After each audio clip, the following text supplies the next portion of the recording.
Me escuchan, ¿no? ¿Se escucha bien?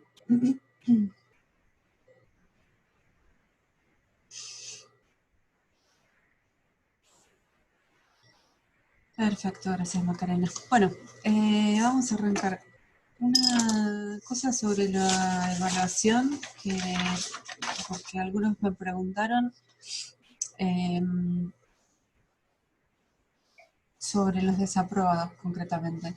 Los desaprobados van a tener la posibilidad de recuperar la evaluación desaprobada si tienen aprobada una. Esto es, hasta después de la segunda evaluación no van a saber si tienen posibilidades de recuperar. Esto es, digamos, vamos a hacer el mismo funcionamiento que en la modalidad presencial. En la modalidad presencial pasa lo mismo, para saber si tienen la posibilidad de recuperar una sola de las instancias de evaluación. Para poder recuperar esa instancia, tienen que tener la otra aprobada, ¿sí? Entonces tienen que esperar hasta la segunda evaluación, aquellos que están desaprobados.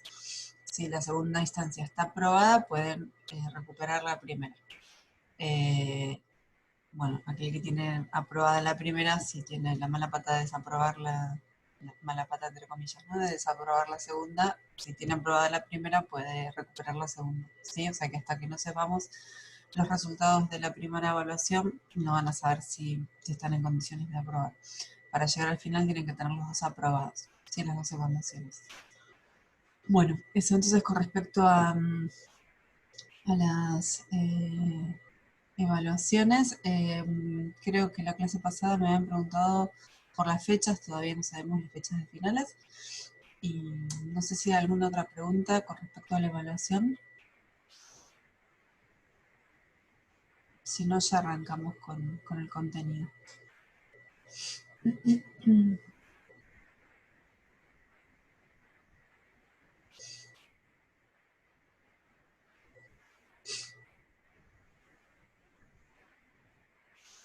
Bueno, después, si tienen alguna pregunta, me dicen entonces. Bueno, la clase pasada arrancamos con el módulo 4, empezamos a ver, a trabajar, a pensar algunos conceptos de Benveniste, para empezar a analizar los signos y más que los signos, el sistema de la lengua desde una perspectiva bien distinta, ¿no? Desde una perspectiva que incluye el análisis no solamente de la lengua, que era lo que hacía Saussure, sino también de lo que Saussure había dejado de lado, que es aquello que tiene que ver con el uso de la lengua, ¿no? Con el habla. Siempre pensando en esta idea de alguna manera, de los autores que vinieron después de Saussure, que refutaron esta, esta, este argumento, ¿no? De Saussure de que el habla no se podía estudiar porque era caótica, desordenada, imposible de sistematizar y que todo eso hacía que no se encontraran regularidades, y si no había regularidades no se podían pensar en criterios para el análisis de la lengua, perdón, del habla o del uso de la lengua. Entonces, esos autores que vienen a continuación van a refutar un poco ese argumento, justamente planteando que existen esos criterios, que el habla tiene algún tipo de organización, algún tipo de posibilidad de ser sistematizada. Y eso es lo que empezamos a ver la clase pasada y lo que vamos a seguir viendo hoy. Bueno, armé otro Power eh, para que revisemos un poco las cosas de la clase pasada. Si hay alguna pregunta me dicen, y también les dejé, bueno, con el material que les mandé para que leyeran y para que pensaran para hoy. Lo encontraron, ¿no? En el campus.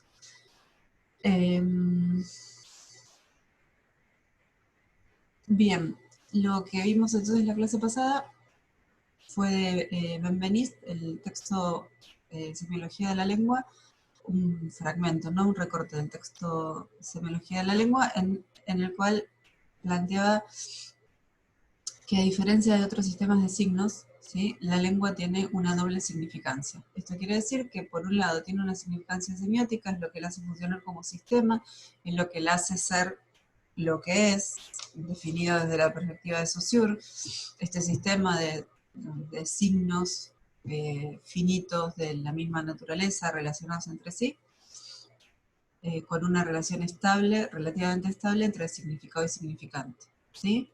Y que entonces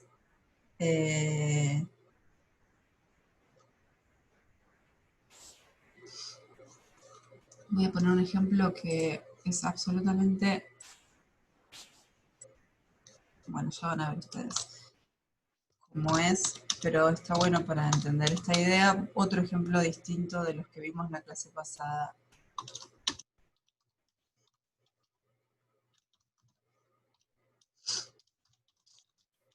Polémico. Bueno, ya les digo polémico, más o menos van a saber por dónde viene.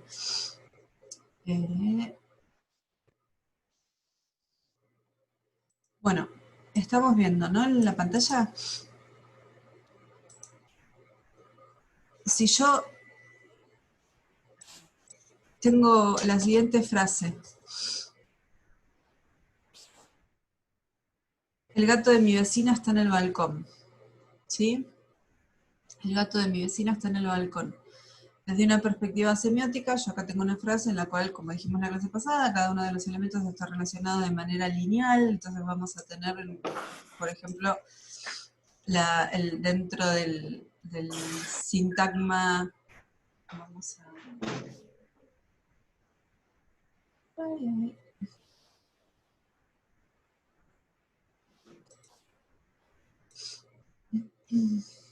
¿Cómo estás? Listo. Dentro del sintagma más grande, sí, bueno, que como vemos está planteado de esta manera: el gato de mi vecina está en el balcón. Vemos que hay relaciones que tienen que estar ordenadas, como por ejemplo el gato tiene que estar en esa orden, que no puedo tener gato él, sino que es el artículo después del sustantivo. Lo mismo con la frase encabezada por la preposición.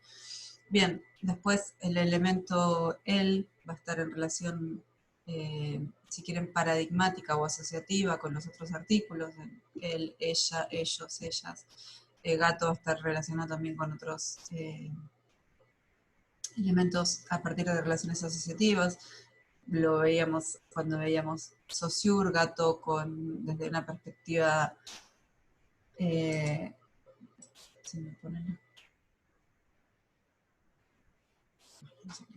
desde una perspectiva semántica con perro, no sé, hámster, ¿sí? Tigre, desde una perspectiva desde la rima con elementos como gato, trato, rato, ¿sí? Bueno, lo que vimos cuando vimos relaciones asociativas desde la perspectiva de Saussure. Bien, ahora, cuando yo digo la frase el gato de mi vecina está en el balcón, ¿qué entendemos? Por lo menos los rioplatenses, los que hablamos español rioplatense, la variedad de Argentina. ¿Qué entendemos con la frase el gato de mi vecina está en el balcón? Les pregunto yo a ustedes. Se fue la captura de pantalla. Ok, ahora la traigo.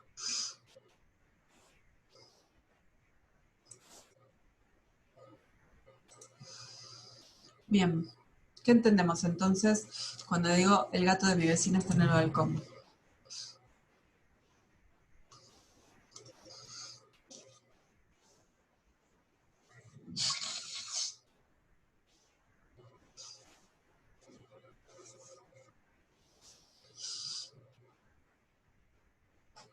¿Se animan a proponer algún sentido para esta frase? Bueno, el sentido vamos a decir literal, ¿no? ¿Cuál sería el sentido literal de la frase?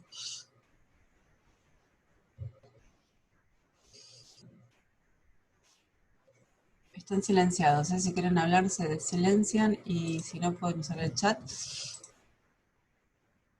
Y yo sigo apretando botones.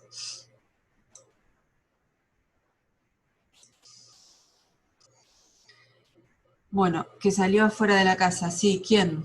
Y ahora salió afuera de la casa.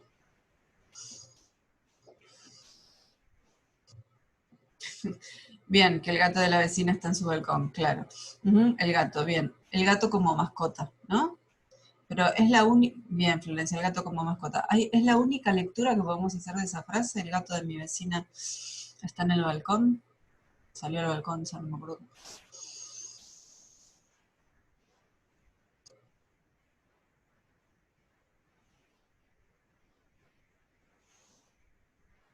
Puede ser la amante, sí. Bien, puede ser una mujer que sea nombrada por el enunciador de esta frase como gato, con todo lo que significa eso para nuestra variedad del español, ¿sí? Una mujer. Cualquier cosa que digamos en este contexto va a sonar feo en relación a lo que se dice o qué se quiere decir en nuestra variedad, digo en nuestra variedad de español porque en, alguna vez en una cursada chicos que no son argentinos no reconocían el sentido que damos nosotros en Argentina, la palabra gato, ¿no? Eh, para los que no son argentinos, entonces sería como si fuera una prostituta, algo así, para resumir. Entonces, por un lado puedo estar hablando del gato de la vecina como la mascota de la vecina, o el gato de mi vecina como si estuviera refiriéndome a mi vecina como un gato, ¿sí? Entonces, en ese sentido, vemos que esta frase, desde una perspectiva de Saussure, tiene un solo análisis que veíamos en la clase pasada, de las relaciones entre relaciones sintagmáticas asociativas, pero puesta en un determinado contexto, ¿sí? En el contexto del discurso, vamos a ver que esa frase puede querer decir otras cosas, que ese elemento gato ya puede estar significando algo más, no solamente mascota, que se puede hacer otra lectura, que hay que tener en cuenta otras variables a la hora de analizar ese ejemplo, ¿sí? El gato de mi vecina puede ser la mascota, puede ser una persona a la que yo me estoy refiriendo como gato. Y como esto ya lo vamos a ir dejando atrás, recuerden la expresión el gato de mi vecina, sobre todo gato, para cuando un poquito más adelante veamos los subjetivemas, ¿sí? Porque esto es un subjetivema, que yo me refiero a alguien, que yo me refiero a mi vecina como gato, es un subjetivema, que bueno, es uno de los elementos que tenían que leer para hoy, de qué se trataba, ¿no? Los subjetivemas. Lo dejo acá, pero después, cuando veamos los subjetivemas, vuelvo a retomar este ejemplo porque es un buen ejemplo para explicar el concepto teórico de subjetivema. Bien, entonces, volviendo a la doble significancia que Benveniste propone para la lengua, ¿sí? Tenemos por un lado entonces la significancia semiótica, esa significancia que tiene que ver con la lengua como sistema, en la que cada uno de estos elementos se define por oposición a los otros, y que lo único que tengo que hacer con estos elementos es reconocer, ¿sí? Reconocer el elemento él, reconocer el elemento gato, reconocer el elemento vecina o balcón. Y por otro lado, paralelamente, de manera paralela, se dan las dos significancias, una significancia semántica que tiene que ver con entender esta frase en su totalidad y en su contexto, ¿sí? Y eso es lo que me va a permitir saber si estoy hablando concretamente de una mascota, si estoy hablando de una persona y lo que quiero decir sobre esa persona. El único sistema, entonces, eh, entonces de lo que estamos hablando acá es de comprender, no solamente de reconocer, sino también de comprender. Ya estamos pensando en el mensaje, estamos pensando en el discurso. En definitiva, estamos pensando en el habla, aquello que Saussure había dejado de lado. ¿Sí?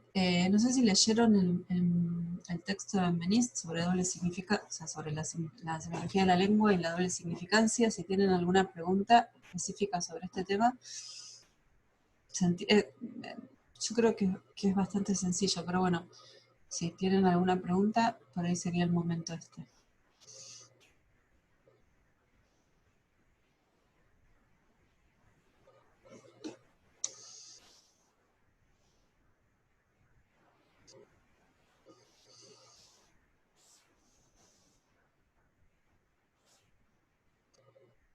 Bueno, entonces, a partir de el reconocimiento de esta doble significancia, vamos a empezar a ver que al pensar en la lengua como un sistema, pero un sistema que va a ser utilizado, puesto en funcionamiento, actualizado por un sujeto, Benveniste entonces también va a proponer esta idea de la subjetividad en la lengua, de la subjetividad, que en la clase pasada veíamos como la subjetividad como la presencia del sujeto en la lengua, ¿no?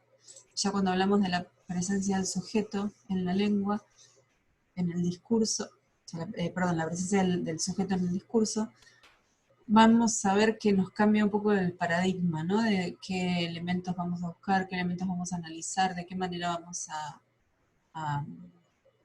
a nombrar, ¿sí? Los conceptos nuevos, y entonces aparece el concepto de enunciación, y unido al concepto de enunciación, el concepto de enunciado, ¿sí?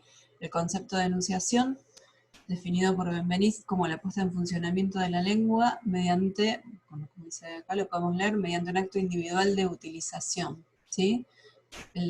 La enunciación, lo habíamos visto en la clase pasada, como un acto, como un momento, ¿sí? Un acto, un momento, el momento en el que un sujeto real pone en funcionamiento, se apropia del aparato formal de la lengua para producir un enunciado, ¿sí? Van a ver que esto en la bibliografía aparece definido más o menos, o sea, con distintas, siempre la misma definición, pero con distintas palabras. La idea de que la enunciación es un acto, una puesta en funcionamiento de la lengua, un momento, ese momento en el cual un individuo, y estamos hablando entonces de un sujeto real, particular, a diferencia de este hablante ideal que proponía Saussure, bueno, acá estamos hablando no de un hablante ideal, sino un sujeto real. Y cuando hablamos de un sujeto real, estamos hablando de alguien que está en un determinado momento, en un determinado lugar. ¿Sí? Entonces, y que pone, al momento digamos, de abrir la boca para hablar, pone en funcionamiento todo un aparato para producir un enunciado.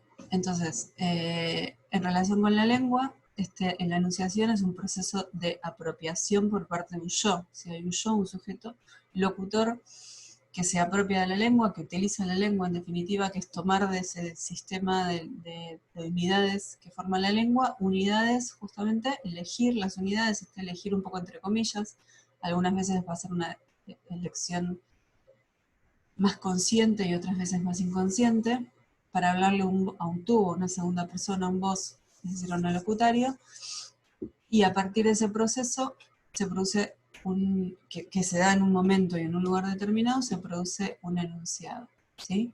Entonces, la lingüística de la enunciación lo que va a hacer es tratar de darnos elementos para poder buscar en el enunciado particularidades, características, cosas, elementos que nos permitan entender la enunciación.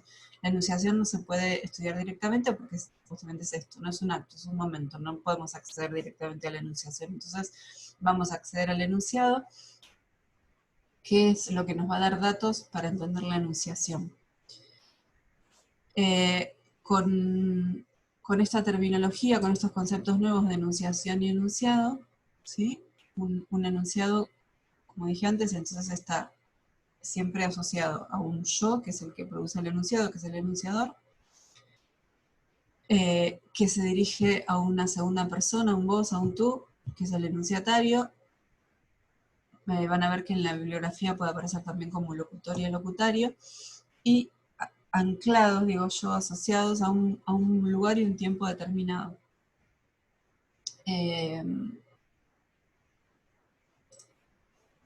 Tenemos entonces también, aparecen entonces estas categorías de enunciador y enunciatario, que no me acuerdo si en la clase pasada las vimos con ustedes, las categorías de enunciador y enunciatario. Trabajamos con las categorías de enunciador y enunciatario. ¿Qué significa enunciador y qué significa enunciatario? No, eso no lo vimos, no, me parece que lo vimos con los chicos de la otra comisión. Bien, entonces,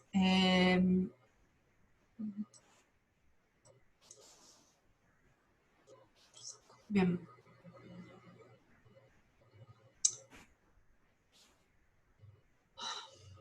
Estoy grabando, ¿no? Sí. Perdón, estoy un poco disperso. Bien, entonces, volvemos acá. Frente a estos nuevos conceptos de enunciación y enunciado, van a aparecer los conceptos de enunciador y enunciatario. El enunciador, entonces, es justamente el yo locutor, que aparece acá en la definición de enunciación, este yo locutor, eh,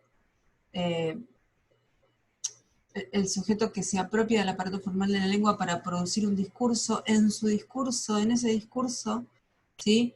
Va a producir, a crear, más que producir, un sujeto de la enunciación, un enunciador, que es el que se hace cargo de, justamente de su enunciado. Uno podría pensar que el enunciador es lo mismo que el autor o que el hablante, por ejemplo. Y acá la gran diferencia entre enunciador, por ejemplo, y autor, es que el enunciador es una construcción que surge del discurso, ¿sí? El autor es un sujeto real, una persona real, al que yo le puedo poner un nombre y apellido. Y el enunciador es la construcción que ese sujeto real hace en su discurso con un determinado objetivo, ¿sí? Entonces, cada uno de nosotros somos personas reales, que estamos en un momento histórico y todo eso, como dijimos antes, pero luego nos enfrentamos a distintas situaciones, ¿no? Enunciamos en distintos contextos, ¿sí? Entonces, por ejemplo, no es lo mismo cuando yo hablo con la titular de la cátedra, que cuando hablo con un compañero, con un colega, que cuando hablo con alumnos, o cuando hablo con amigues, ¿sí? Voy a hablar de distintas maneras, ¿sí? No construyo este discurso de la misma manera cuando hablo con una autoridad, por ejemplo, que cuando hablo con un par. Cuando hablo con una autoridad voy a utilizar una determinada forma de tratamiento. Si es una persona con la que no sé, un titular de cátedra, por ejemplo, a quien le debo determinado respeto, cierto respeto, seguramente la voy a tratar de usted. Y le voy a, no sé, a la titular de cátedra le voy a decir, che, ¿sabes qué? Los parciales estuvieron bastante bien, los pibes se pusieron las pilas. De ninguna manera le diría a la titular de cátedra eso, ¿no? Che, los parciales estaban bastante bien, los pibes se pusieron las pilas. No le diría, che, no le diría a los pibes, ¿sí? No les diría se pusieron las pilas. A la titular de cátedra le diría, sabe que, tratándolo a usted, sabe que los alumnos y las alumnas estuvieron bastante bien, parciales, estudiaron mucho, ¿sí? O sea, hay una selección distinta de vocabulario y una selección distinta de forma de tratamiento. Después, si hablo con una compañera o un compañero, le puedo decir, che, sabes que los pibes se pusieron las pilas, ¿sí? Entonces, como persona física, yo soy exactamente la misma, ¿sí? Pero a la hora de enunciar, voy a utilizar estrategias, formas distintas, según quién sea mi enunciatario, ¿sí? Con una autoridad voy a utilizar un enunciador con ciertas particularidades para construir un enunciado con ciertas particularidades y con otro enunciatario voy a construir otro enunciador con otras particularidades. Yo, para que se entienda un poco esta idea, uso como dos comparaciones que me parece que son bastante claras. Es un poco, y de hecho, Ducrot es uno de los autores que aparecen mencionados en la bibliografía. Bueno, al hablar justamente de puesta en escena, bueno, acá hablan de puesta en funcionamiento, Ducrot habla de puesta en escena, casi como un actor que en distintas obras encara personajes distintos, ¿no? El enunciador es un poco eso, es como un actor que en distintas situaciones de enunciación encara personajes distintos. Piensen ustedes no le hablan de la misma manera, ahora ya son todos, bueno, tienen por lo menos 18, si llegaron hasta acá, 18 años por ahí, están más cerca de ser adultos que de ser niños, pero un poco hace unos años antes, cuando tenían que pedir plata a sus padres, madre, padre, tutor o encargado, ¿sí? Y seguramente, o permiso para salir el fin de semana, y seguramente utilizaban algunas estrategias, ¿no? Para pedir permiso, para pedir plata, para pedir un favor, en definitiva, ¿sí?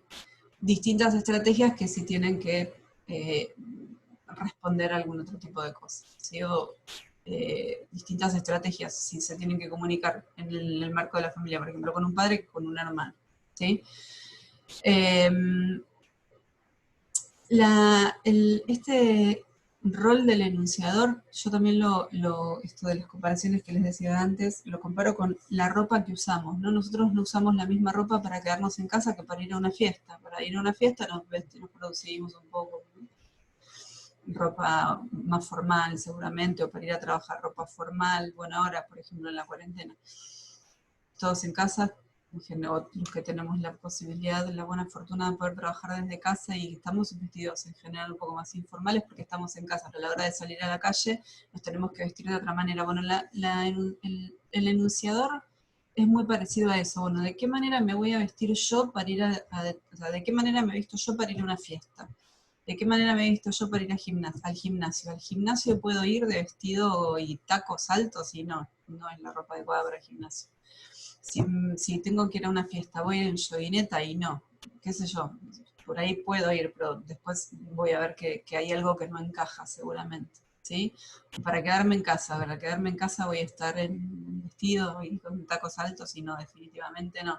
Para cada una de esas distintas situaciones me voy a poner la ropa adecuada para esa situación. Bueno, el enunciador que construimos es exactamente el mismo. O sea, siempre somos la misma persona que nos vestimos distinto para las distintas situaciones. Con el enunciador pasa lo mismo. Somos las mismas personas que construimos un enunciador distinto en las distintas situaciones. Piensa en lo siguiente, si pensemos en un, y vemos también entonces acá la categoría de enunciatario, ¿no? Hasta acá vimos enunciador, que es el que produce el enunciado. ¿Quién es el enunciatario? Bien, el enunciatario es el que va a recibir ese enunciado, con características propias que de alguna manera lo delimitan también al enunciatario. Pensemos en la literatura infantil, pensemos en Caperucita Roja. Yo vengo hoy a clase y le reparto a cada uno un libro de Caperucita Roja. Abrimos el cuento, ¿no? ¿Y con qué nos vamos a encontrar cuando abrimos este cuento Caperucita Roja? Díganme, ¿con qué nos encontramos? Lo tenemos en la mano, lo abrimos y ¿qué nos encontramos?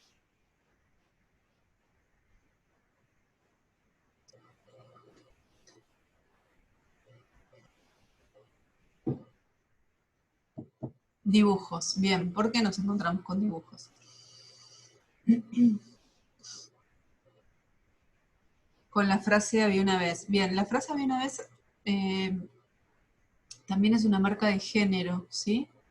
Eh, claro, o sea, es literatura infantil, nos encontramos con dibujos, ¿por qué? Porque es literatura infantil. Ojo con esos tipos de respuestas, chicos. Ahí va, Andreina, ahí me gustó un poco más. Ojo, Valen, Juan y Constanza, cuando yo digo, bueno, estamos, esto es una recomendación para los parciales. Estamos con literatura infantil. Abre un libro y nos encontramos con dibujo. ¿Por qué? Porque es literatura infantil. No estaríamos respondiendo, ¿sí? Entonces ahí Andreina dice, porque no todos saben leer. Bien, hay una, en los cuentos, para niños o para niñas, hay una apoyatura bastante importante en lo que tiene que ver con los dibujos. ¿Por qué? Porque puede ser que no sepan leer o puede ser que estén aprendiendo a leer. Entonces, con el dibujo lo que hacen es chequear si lo que están leyendo lo están entendiendo, ¿sí? O sea, si Caperucita salió al bosque, entonces veo a Caperucita en el medio del bosque en un caminito, qué sé yo, ¿no? Entonces puedo chequear si lo que estoy, o el dibujo me puede ayudar incluso a entender lo que estoy leyendo. ¿Qué más además de los dibujos? Está bien, voy a encontrar un libro con dibujos. ¿Qué más? En cuanto al texto, ¿cómo va a ser?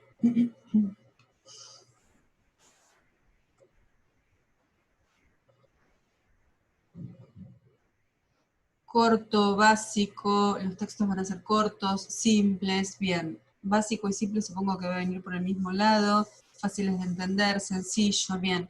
Eso de simple, sencillo, básico, lo podemos especificar un poquito más. Vamos a tener terminología sencilla, ¿sí? Si va a ir por el bosque y se encuentra flores, no vamos a tener los nombres de la biología sobre esas flores en general en latín, ¿no? O sea, vamos a tener, sí, encontrar una flor y ya, no vamos a tener terminología específica, no vamos a encontrar la palabra estetoscopio, por decir algo, en un cuento infantil, ¿sí? También van a ser breves, sí, no vamos a tener un cuento infantil de 180 páginas, imagínense que es insostenible. Entonces, bien, dibujos, terminología sencilla, incluso la sintaxis va a ser sencilla, van a ser oraciones cortas de sujeto y predicado, también por esto mismo que decíamos antes, porque el niño o la niña va a estar empezando a aprender a leer y entonces no podemos tener una oración súper larga llena de subordinadas. Bueno, un montón de características que hacen que si nosotros eh, nosotros ahora como adultos nos ponemos a leer ese libro, lo más probable es que no nos que sintamos que no nos aporta nada. Leemos Caperucita, bueno, la historia ya la sabemos, y en general, creo que los niños tienen esta cosa como de repetir y escuchar muchas veces el mismo cuento, mirar muchas veces la misma película, que no, los adultos no. Y si leemos ese cuento vamos a decir, uff, qué aburrido, que sí, que no, digamos, no nos va a interpelar, no nos va a dejar pensando la Caperucita Roja. Sí, es lo que buscamos en la literatura. Ahora, el problema es del libro, y no, el problema no es el libro, el problema es que nosotros como adultos no somos el enunciatario. El enunciatario justamente es un niño, una niña. Entonces el enunciado está pensado, digamos, construido pensando en ese enunciatario.